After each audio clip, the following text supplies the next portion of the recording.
Let's calculate the exact square footage of any room, no matter how weird the shape is. Let's break it down in 3 easy steps. Step 1. The single box. First, the basic rule. The area of any rectangle is length times width. So, for a simple room, just measure your length and width. If the length is 12 feet and width is 10 feet, multiply them together. It means 12 times 10. So, the total area is 120 square feet.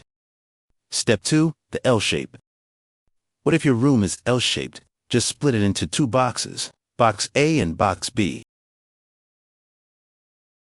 For box A, the length is 10 and the width is 8.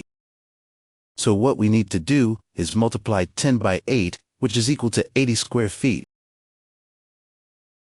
For box B, the length is 6 and the width is 5, so we multiply 6 by 5, which is 30 square feet. Now, we need to add box A and box B, which means 80 plus 30, which is equal to 110 square feet. Step 3. Complex shape. Finally, for a complex room with 3 sections, we split it into box A, box B, and box C. For box A, length is 10 and width is 10, so 10 times 10 gives us 100 square feet. For box B, length is 10 and width is 2, so 10 times 2 gives us 20 square feet. For box C, length is 5 and width is 4, so 5 times 4 gives us 20 square feet.